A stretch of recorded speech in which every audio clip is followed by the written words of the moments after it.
Silakan maju bapak-bapak. Mungkin ibu-ibu ingin lebih dekat. Ayo, panitia. Bapak kalau duduk di sana nanti di tengah ibu-ibu. Bismillahirrahmanirrahim. Assalamualaikum warahmatullahi wabarakatuh.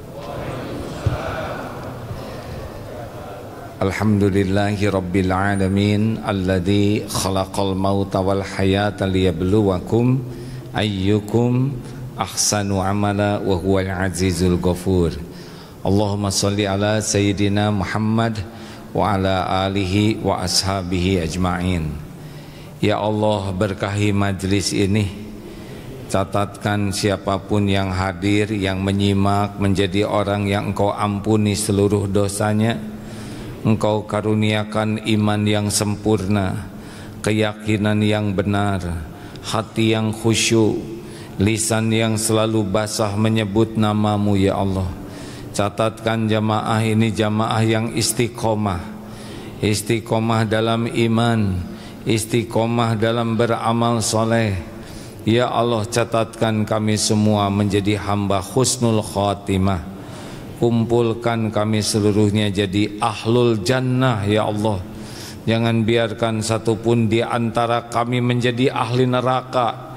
Ya Allah, lindungi kami dari niat yang salah, lindungi dari ilmu yang tidak manfaat, lindungi dari amal yang tidak Engkau terima, lindungi dari hati yang kotor.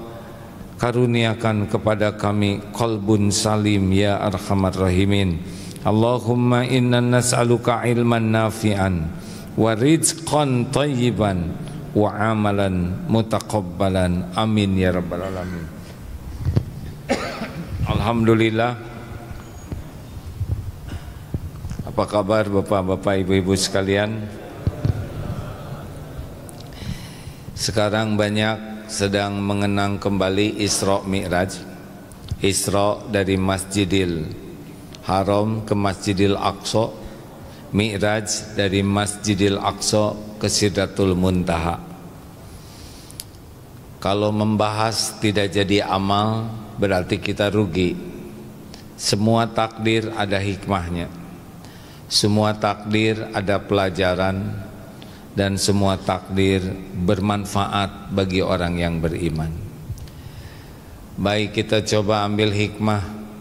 Satu, hikmah Isra Mi'raj yang pertama adalah bahwa Isra Mi'raj itu menjadi ujian keimanan. Karena jarak antara Masjidil Haram ke Masjidil Aqsa kalau garis lurus 1200 km, berarti satu pulau Jawa seperempat.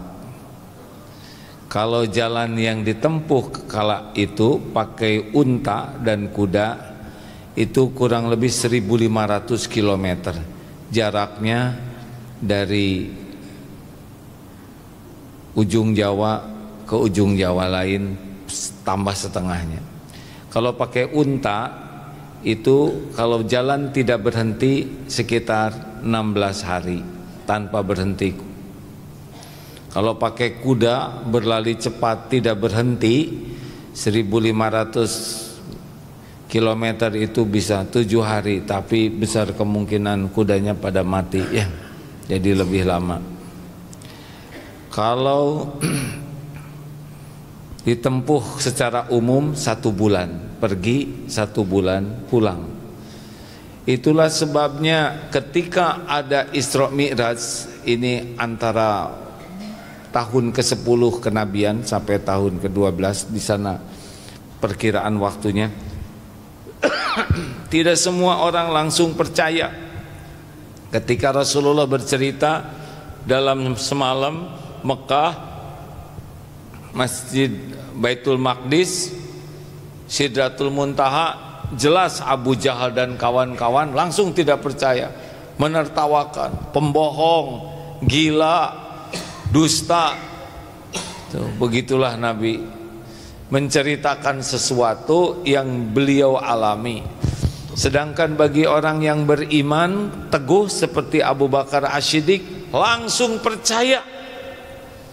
Rasulullah cerita, ya kurang lebih beginilah. Saya sekarang cerita ke Bandung tadi malam ya. Kemudian balik lagi ditempuh dalam pentos sebentar, kita nggak percaya, benar? Berat sekali untuk mempercayai. Walaupun Abu Jahal nanya, memangnya seperti apa Masjidil Aqsa? Karena tahu Rasul belum pernah ke sana dan bisa diceritakan, tapi tetap saja tidak percaya. Orang-orang Islam yang baru masuk Islam dan imannya lemah, ada yang murtad karena Isra Miraj ini. Maksudnya tidak percaya, ini nggak benar nih, masa dalam semalam orang minimal 2 bulan, ini semalam pulang pergi. Ujian keimanan. Orang Indonesia ikut Isra Miraj nggak pati ngerti, jadi kurang menguji ya. Tapi aslinya ini ujian keimanan bagi Rasulullah SAW yang merasakan dan tetap menceritakan walaupun resikonya orang mendustakan.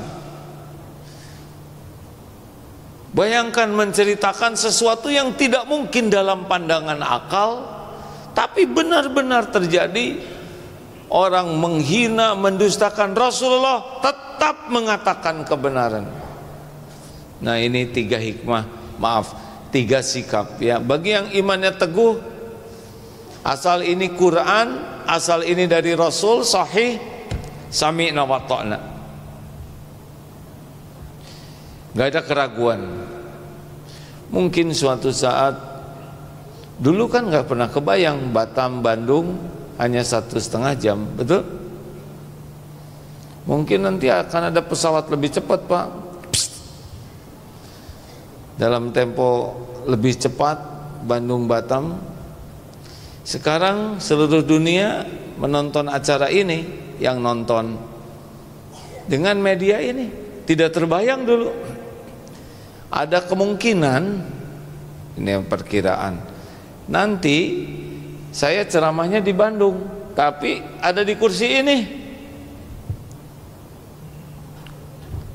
Pakai teknologi sekarang baru 2 dimensi, besok lusa pakai hologram. Nanti Pak, bisa, sangat bisa. Teknologi berkembang terus, itu pun Allah yang menghendaki. Kenapa ujian keimanan? Karena bahagia sengsara itu tergantung tingkat keimanan dan amal soleh. Jadi kalau ada bapak ibu merasa hidup ini kurang bahagia, kurang nyaman, itu pasti masalahnya masalah iman dan amal soleh. Udah di sana aja. Makanya terus diuji oleh Allah supaya ningkat imannya. Contoh, orang yang kurang iman, cirinya adalah selalu cemas dengan yang belum terjadi urusan dunia ini. Jadi kalau ada bapak ibu kerjanya GTA, galau tiada akhir, padahal kejadiannya belum, tapi udah nelangsa.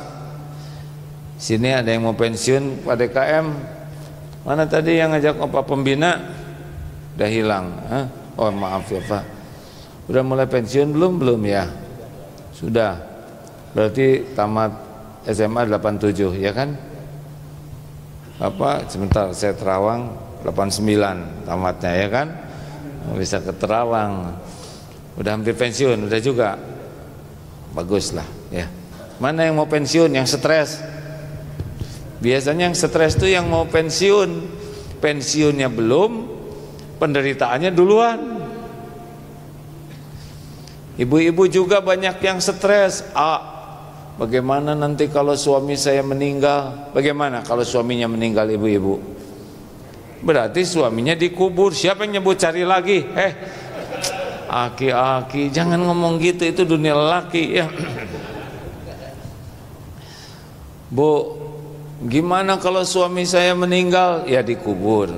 Terus saya bagaimana? Berarti janda. Maksud saya gimana rezekinya? Nah ini kurang keyakinan. Kalau yakin ke Allah, Sama, ada suami, tidak ada suami, ada Allah. Jangan risau, pensiun tidak pensiun sama. Yang memberi rezekinya adalah Allah. Mau dolar naik, mau bensin naik, mau apa naik, sama. Yang menjamin kita adalah Allah. Nah, orang kurang iman nggak nyampe ke Allahnya, jadi stres.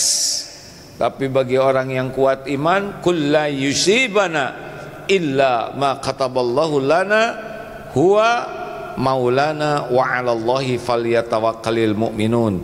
Katakanlah sekali-kali tidak menimpa kepada kami kecuali apa yang sudah ditetapkan Allah untuk kami. Huwa maulana, dialah Allah pelindung kami, dan kepadanya lah orang-orang beriman bertawakal.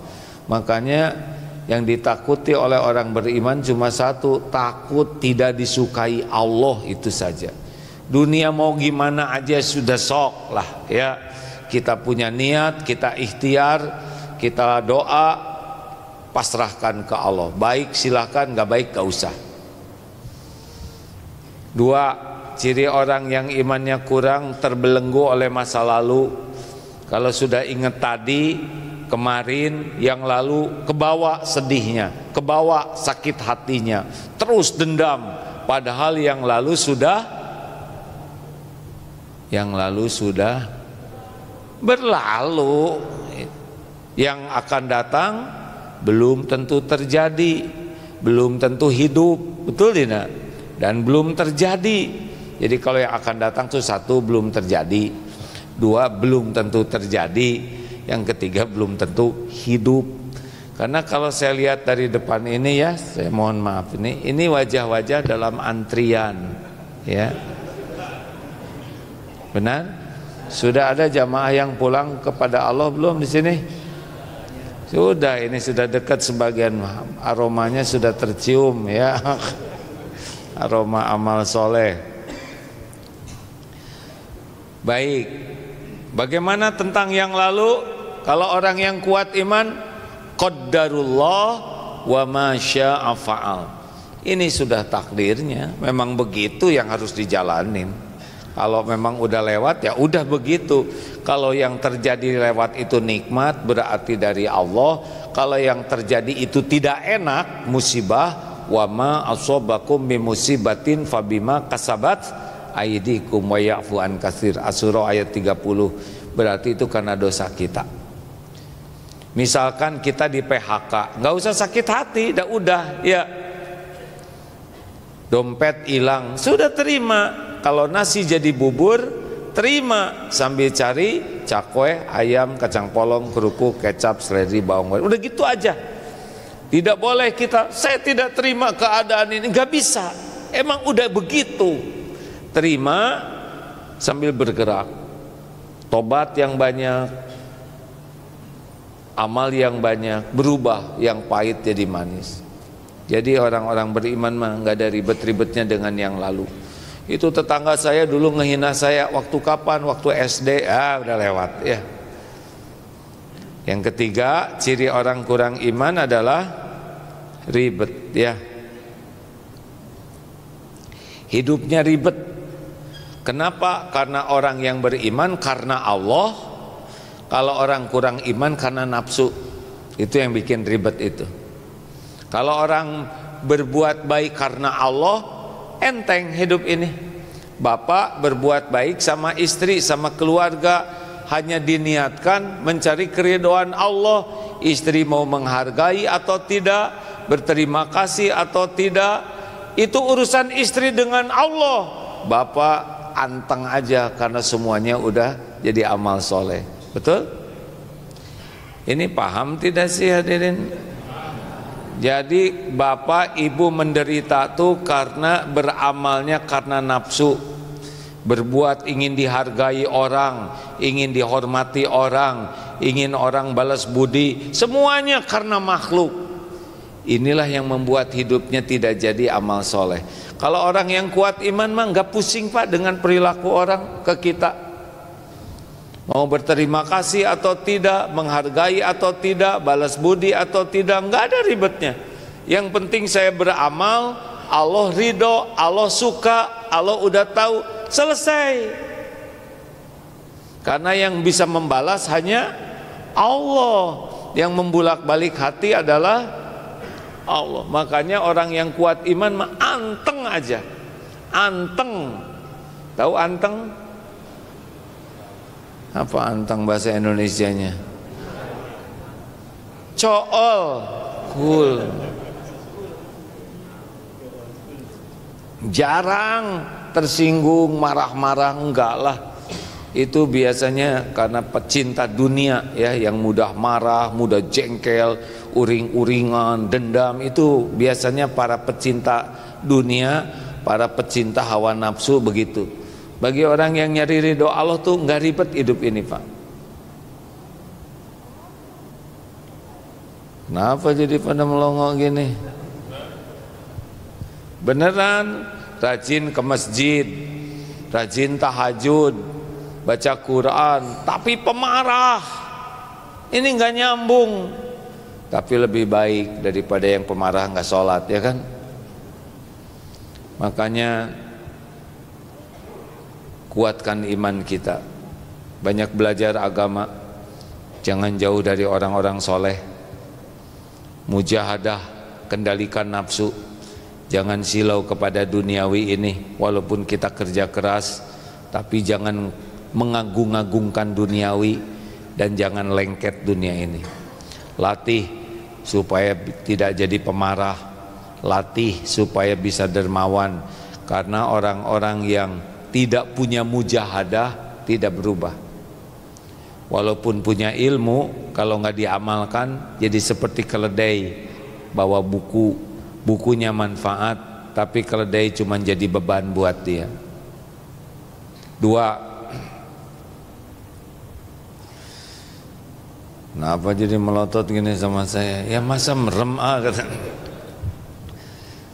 Yang kedua, jadi Bu, kalau kurang bahagia apa artinya? Jawab Pak. Jawab, kalau kurang bahagia apa artinya? Kurang iman dan kurang amal soleh. Kalau akhlaknya, akhlak berbanding lurus dengan iman Pak. Makin kuat iman, akhlak langsung membaik. Jadi kalau Indonesia ini ingin jadi bagus, harus dikuatkan imannya. Kalau enggak, jadi apa aja ngaco. Mau jadi aparat, mau jadi pengusaha, mau jadi kiai Pak, kiai kurang iman, error itu, nggak bagus akhlaknya. Karena yang menentukan akhlak jadi baik atau tidak itu adalah kekuatan iman. Contoh ya, yakin Allah maha dekat, wa huwa ma'akum aynama kuntum wallahu bima ta'maluna basir. Yakin nih, dan dia Allah bersamamu, dan Allah maha melihat apapun yang kau kerjakan. Mungkin tidak maksiat. Jawab, mungkin tidak maksiat. Orang maksiat karena tidak merasa dilihat Allah. Ini lihat soleh-soleh begini di depan saya, karena merasa dilihat saya, ya kan? Ini kan lagi setel soleh semuanya. Yang aslinya nanti pulang dari sini.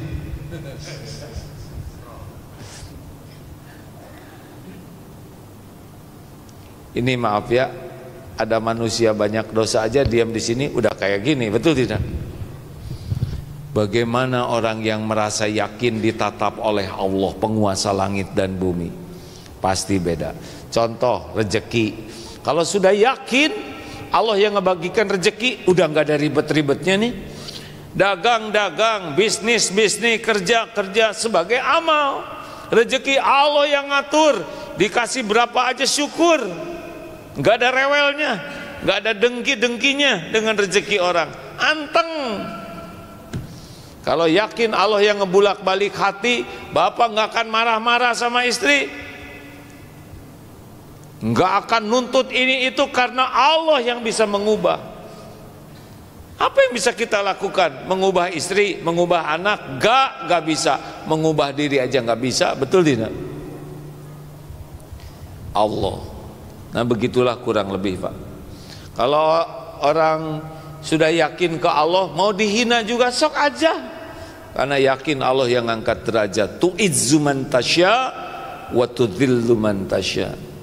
Orang banyak tersinggung, sakit hati, dendam karena dia lebih sibuk dengan penilaian orang daripada penilaian Allah. Makanya penderitaan itu berbanding lurus dengan tingkat keimanan dan amal soleh. Orang yang lumpuh total, orang yang dipenjara, orang yang diancam, kalau yakin Allah maha dekat, maha melihat, semua terjadi dengan izin Allah, semua pasti ada kebaikan, semua ada hikmahnya, udah nggak berat lagi. Sini mah enak, bandingkan dengan Palestina. Dua, apa yang kedua hikmah dari Isra Mi'raj? Hikmahnya adalah setiap ujian itu akan dibalas dengan kebaikan oleh Allah. Fa inna ma'al usri yusran, inna ma'al usri yusra. Disebutnya amul huzn karena Siti Hadijah, Bunda Hadijah radhiyallahu anha wafat. Oh, sedih luar biasa Rasulullah tuh. Sedih itu normal ya. Yang tidak baik itu tidak menerima takdir. Ketika Ibrahim putra Rasulullah meninggal, Rasulullah mengeluarkan air mata kasih sayang, tapi tidak ada ucapan dan hati yang tidak menerima takdir. Beliau didampingi oleh Khadijah radhiyallahu anha dan wafat. Pejuang yang menyerahkan harta, tenaga, pikirannya mendampingi Rasulullah dari awal kenabian wafat. Sedih sekali. Sudah itu Abu Talib meninggal yang jadi syariat pelindungnya. Sudah itu tambah kesedihan yang ketiga, yaitu ke Taif. Ketika dakwah ke Taif diusir, dilempari batu sampai berdarah, padahal hanya ngajak kebaikan. Allah menghiburnya dengan hiburan yang tidak ada bandingannya, mukjizat, bisa ke Sidratul Muntaha menghadap Allah Subhanahu wa taala yang kalau akal kita tidak bisa mengejar, tapi dengan iman kita bisa mengejar. Ini kan kalau dilihat dari depan, selain wajah-wajah dalam antrian ya, ini juga wajah-wajah penuh ujian, betul tidak? Betul atau betul? Ini bukan penuh ujian, ini wajah, sebentar saya terawang ya. Ini wajah-wajah ujian terus menerus ini kan. Benar atau benar? Benar. Kita ini sepanjang hayat diuji, Pak. Wa nabluukum bisyarri wal khairi fitnah. Dan kami mengujimu dengan keburukan dan kebaikan sebagai cobaan yang sebenar-benarnya. Tidak punya uang, ujian. Banyak uang, jawab. Dihina, dipuji, lagi urusannya mudah, urusannya susah, ujian. Sehat, sakit. Makanya ini tuh, mana yang banyak berbuat maksiat, yang sakit, yang sehat? Jawab, ini ujian buat saya nih ya. Mana yang banyak berbuat maksiat, yang sedang sakit, yang sehat? Sehat itu ujian, Pak. Coba begal, encok, dia migrain, kemudian ambeien, asam urat. Bagaimana ngebegalnya ya kan? Begal-begal tuh gara-gara pada merasa kuat. Coba itu yang punya, yang korupsi itu orang yang pintar, yang bodoh? Pintar korupsi ya kan? Punya jabatan atau tidak? Model-model kita mau korupsi apa ya kan? Jadi punya jabatan. Coba mana yang lebih mudah membuat lupa ke Allah? Tidak punya uang, banyak uang. Ibu lebih sibuk belanja online ketika tidak punya uang atau ketika punya uang? Tidak punya uang juga tetap belanja ya kan? Makanya suami, saya pernah dengar Ustadz ada yang cerita, istri pingin apa, kata beliau tuh, itu istrinya sibuk aja pengen barang-barang branded, akibatnya suaminya jadi bandit kan. Nggak ngerti ya, nggak apa-apa ya.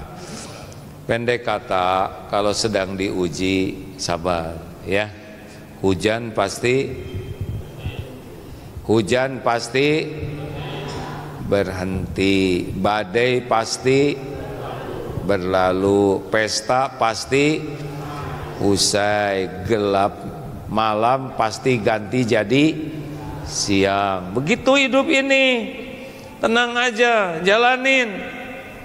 Gak ada terus-terusan kita diuji dalam kepahitan, gak ada waktunya nanti. Fa inna ma'al usri yusran, inna ma'al usri yusran. Dengar ya, satu kesulitan itu diapit oleh dua kemudahan. Ini Rasulullah pahit sekali ya, tapi oleh Allah diberi hadiah yang luar biasa. Makanya wabasyiris sabirin, berikan kabar gembira bagi orang yang sabar. Sabar ya Pak ya. Sabar itu tahu apa? Sabar itu menahan diri. Sabar itu mengendalikan diri. Sabar itu benar-benar mengontrol pikiran, lisan, perbuatan, hati, sehingga episode apapun sikap kita, sikap yang disukai Allah, itu sabar. Coba, monyet. Ada yang nyebut monyet, gimana? Jawaban kita apa? Kenapa? Bapak jawabannya sama. Jawab. Monyet lo, jawabannya apa? Bapak mau nyebut sama, udah tadi udah. Ada lagi jawaban yang lain. Kok sama sih Pak? Bukan, Bapak monyet. Monyet lo. Diuji dengan orang menghina nyebut monyet. Apa kira-kira yang Allah sukai dari sikap kita? Menyebut dengan keburukan atau menyebut kebaikan?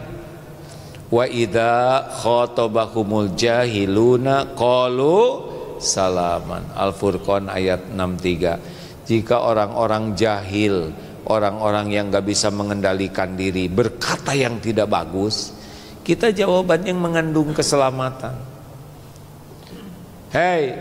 Monyet lu. Kalau nggak bisa jawab dengan kata-kata, diam aja, senyum. Kalau mau jawab, bukan, begitulah yang. Tapi biasanya nanti dia tambah ngamuk, ya kan? Jadi kalau istri lagi marah, Bapak nggak boleh dengan mengatakan yang sama.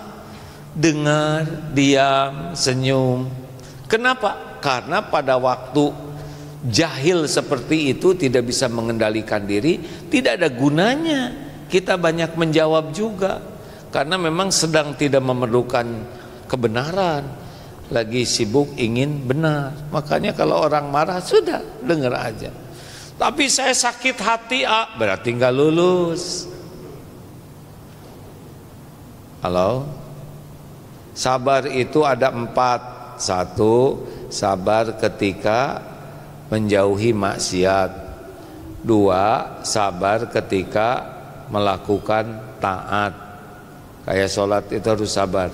3, sabar ketika menghadapi musibah. Dan yang keempat, sabar menyikapi perkataan orang ketika kita ngajak kebaikan, itu harus sabar. Terakhir, hikmah yang terbesar dari Isra Mi'raj adalah perintah sholat. Saum, zakat, haji itu lewat malaikat Jibril dalam bentuk perintah Allah dalam Quran. Tapi sholat ke Sidratul Muntaha, Allah mendapat perintah sholat langsung. Inilah yang menunjukkan sholat itu sangat penting. Beda dengan amalan lainnya. Sholat itu amalan sebutnya imaduddin, tiangnya agama. Sholat itu pembeda antara Islam dengan yang bukan Islam. Jadi kalau ada orang Islam tidak mau sholat dan mengingkari sholat, maka sebetulnya dia sudah tidak Islam. Kalau mengingkari, ya, ada yang Islam cuma males sholat, bukan cuma males sholat, dia dosa besar. Tapi kalau sudah mengingkari sholat, dia sudah bukan Islam. Karena pembeda Islam dan non-Islam adalah diantaranya sholat. Dan sholat itu tidak ada uzurnya. Walaupun tidak bisa berdiri, bisa duduk. Tidak bisa duduk, berbaring. Tidak bisa bergerak sambil berbaring, isyarat. Tidak ada kita meninggalkan sholat dalam perang sekalipun. Saking pentingnya sholat. Dan sholat itu mi'rajnya, bagaimana supaya cepat dekat dengan Allah, ya sholat ini. Sujud itu saat kita paling dekat dengan Allah. Makanya orang yang tidak mau sujud tidak bisa dekat. Sujud itu menunjukkan kedekatan dengan Allah. Karena orang yang nikmat sujud dalam sholat itu hanya orang-orang yang dekat dengan Allah. Orang yang tidak bagus sholatnya, sujudnya tuh seperti kejedot, Pak. Kening ke tempat sholat itu peletuk saja begitu. Makanya orang-orang yang ingin bahagia, ingin hidupnya tenang, ingin dosanya diampuni, ingin ditolong oleh Allah menghadapi hidup ini, perbaiki sholat. Sholatnya bagus, yang lain dibuat bagus oleh Allah. Sholat itu kuncinya. Qad aflahal mu'minuna alladzina hum fi sholatihim khashi'un. Al-mu'minun yang awal. Amat sangat beruntung, bahagia, sukses orang yang beriman dan khusyuk dalam sholatnya. Saat yang sama ada juga fawailul lil musallin alladzina hum an sholatihim sahun. Ada yang sholatnya menjadi keberuntungan, ada yang celaka walaupun dia sholat. Ada 6 cirinya orang yang sholatnya jelek, yang membuat dia jauh dari pertolongan Allah. Kata Imam Ibnu Qayyim, 1, jangan nyari orang lain, ya, nyari ke diri sendiri. Oh, ini cocok nih dengan suami saya. Oh, ini mirip istri saya. Nggak ada yang berubah, diam. 1, berat, beban. Jadi orang yang sholatnya jelek itu kalau udah mau sholat itu berat dan beban. Tapi orang yang beruntung happy, gembira. Sebentar lagi duhur, sebentar lagi asar. Jadi sesuatu yang diharap-harap. Ini orang yang bagus sholatnya tuh kangen sholat itu. Karena tahu sholat inilah kunci berbagai pertolongan Allah. Jadi kalau orang yang sholatnya buruk, baru juga duhur, udah asar. Nah, seperti yang jengkel. Sekarang subuhnya pagi bener ya. Ini kurang pagi nih sekarang. Kalau lagi musim jam 4 rewel dia. Ini acara sinetron segini ramenya, isya lagi gitu, cirinya ngomel. 2, ciri orang yang sholatnya jelek, ria. Dia kalau ada orang semangat, kalau tidak ada yang lihat nggak semangat. Kalau nggak ada orang sholatnya cepet-cepet, kedebak-kedebuk, ya nggak? Kalau tahajud dia sering diposting lagi sholat. Allahu Akbar. Begitulah ya. Ada cerita kunjungan dari atasannya ke kantornya. Nah, si manajer saking ingin sholatnya dekat manajer, dekat bos, tapi dia nggak sempat wudhu, tetap sholat. Padahal tidak wudhu itu. Hati-hati. 3, ciri orang yang sholatnya buruk adalah suka menunda. Ada aja alasan, ini pakaian belum kering, ini gorengan belum matang, ini semua, ini grup WA ibu-ibu belum dibales. Ada aja alasan, ini rapat belum selesai.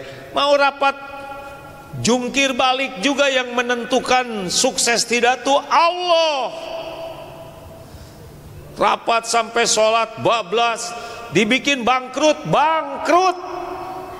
Kurang gimana Indonesia ini rapatnya ya? Hah? Rapat terus, nggak bisa mengubah kalau tidak ditolong oleh Allah. Makanya sholat,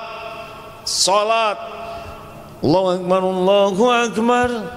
Sebelum azan 5 menit lagi kita akan azan duhur. Mari kita sholat dulu, nanti sesudah sholat kita lanjutkan. Kecuali yang luar biasa daruratnya, misalkan yang sedang melahirkan, Allahu Akbar. Bu maaf ya, sing sabar, kami semua dokter dan perawat lagi cabut gigi. Allahu Akbar. Maaf ya, simpen nitip obeng dengan tangan.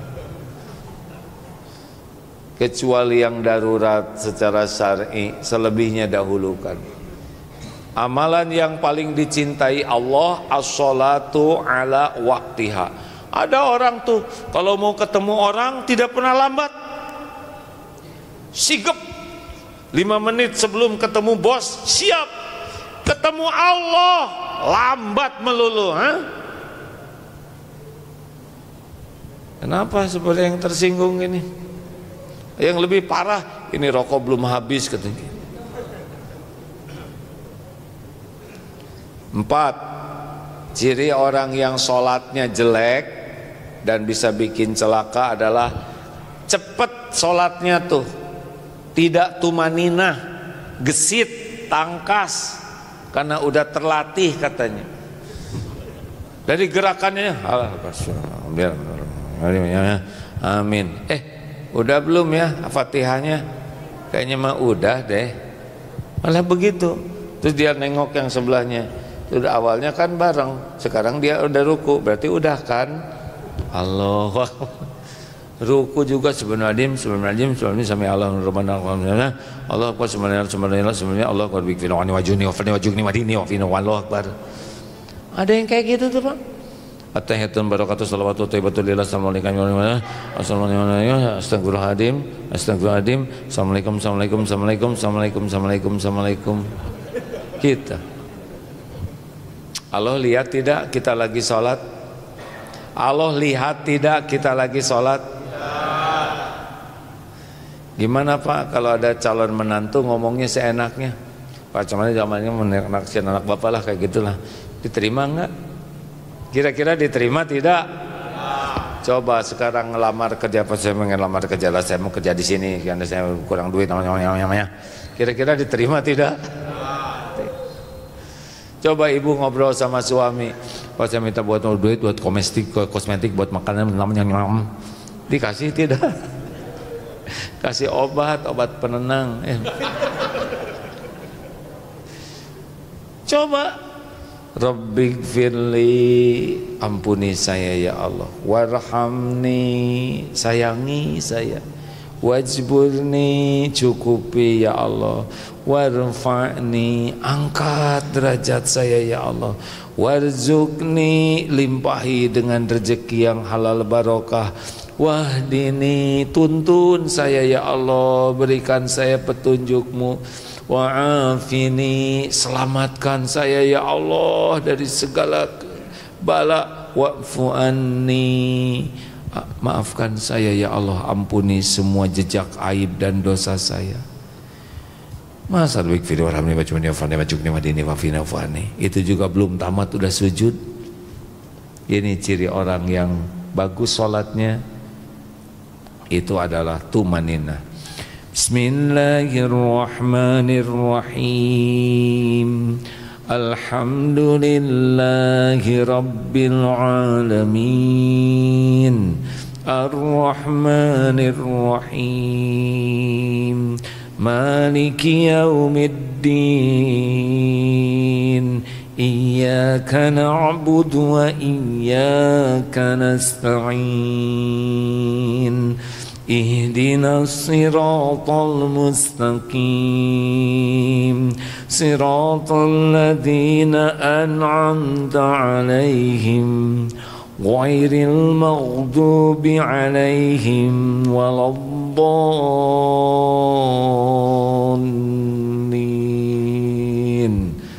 Coba tahajud begitu. Amin. Fabi'ayyi ala'i rabbikuma tukadziban.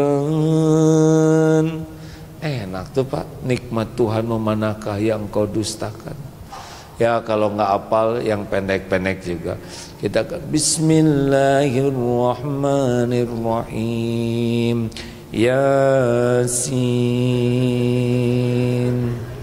Allahu Akbar, ya lumayan. Tadi kira-kira asa ikut enak nggak? Saya nanya, kalau sholat kayak gitu ikut enak nggak? Enak loh Pak. Kalau nikmat yang sangat disukai Rasulullah itu sholat. Apalagi ciri orang yang sholatnya jelek, zikirnya sedikit. Jadi selama sholat itu justru nyari barang, merencanakan, aneh. Lagi nggak sholat nggak kepikir, lagi sholat ketemu itu kunci. Allahu Akbar, aduh itu bagus benar tasnya tapi mahal. Allahu Akbar. Tapi katanya bisa dicicil. Sami Allahu liman hamidah. 24 kali kan lumayan. Allahu Akbar. Masalahnya uang muka dari mana? Sami Allah, Allah. Enggak, itu aja dijual. Allahu Akbar. Jadi selesai, Assalamualaikum, beres tuh perencanaan dia. Senyum. Terakhir, ciri orang yang buruk sholatnya adalah malas berjamaah. Padahal berjamaah itu 27 kali lipat. Lebih top lagi kalau kita berjamaah di masjid. Satu langkah menggugurkan dosa, langkah lain mengangkat derajat. Laki-laki Islam dengan masjid seperti ikan dalam air. Jogging 10 km kuat, naik sepeda 40 km kuat, touring 200 km kuat, berturis berdharma, berwisata ribuan kilometer kuat, ke masjid 50 meter tidak kuat. Apa ini Mana lelaki kejantanan lelaki teh ke masjid. Gak mau ke masjid. Kenapa? Saya maunya digotong tetangga, katanya gitu kok. Dan dia nggak mau di belakang imam, maunya di depan imam. Siapa Pak? Kalau jarang ke masjid nanti orang-orang nggak akan nggak mau nyolatin ya. Di rumah, kalau darurat di rumah jangan mau sendiri, ajak jamaah ya. Demikian teman-teman yang menyimak lewat media sosial, sudah jam 6. Terima kasih kesabarannya menunggu. AA mengisi Ahad, Selasa, Kamis, Jumat ya, setiap jam 5 sampai jam 6 pagi di hampir semua jenis medsos. Ada pengumuman dari Palestina, ini penting sebelum kita berpisah. Sudah ada berita yang terbaru, di sana diperlukan 30.000 tenda. Satu tenda itu untuk satu keluarga. Tenda yang diperlukan ini tahan air, tahan dingin juga. Jadi musim dingin dia tidak tembus, juga tahan bakar. Jadi satu tenda ini harganya 9 juta rupiah. 9 juta rupiah bagi teman-teman yang ingin memfasilitasi tenda untuk teman-teman di Palestina. Ini nomornya. Sekarang mereka sangat kedinginan karena tidak ada tenda. Sudah kembali ke tempatnya tapi tidak ada tenda. Ini tolong dihafal nomornya ya, berapa saja nomor rekeningnya? 4.200, sebutin berapa? 4, ulangi, 4.200, 4, selanjutnya 4.203, 42004, 42003 ya. BSI banknya, penerimanya DT Peduli 4.204, 4.203. Jangan ditunda. Yang udah dengar ini transfer berapapun ya, tidak harus 9 juta, tapi kalau mau serumah kirim 9 juta sekarang ya. Tidak akan berkurang harta dengan sedekah. Mana qasad shadaqatun min mal, jaminan. Bal yajda, kecuali nambah. Terima kasih sahabatku di seluruh Indonesia dan dunia yang menyimak. Assalamualaikum warahmatullahi wabarakatuh. Nah, sekarang yang di dalam ada pertanyaan, silakan sambil sedekah juga ya, buat ke sana. Boleh ya, sedekah, silakan Pak. Pak, mau nanya? Nanya lah. Ini mikrofonnya Om.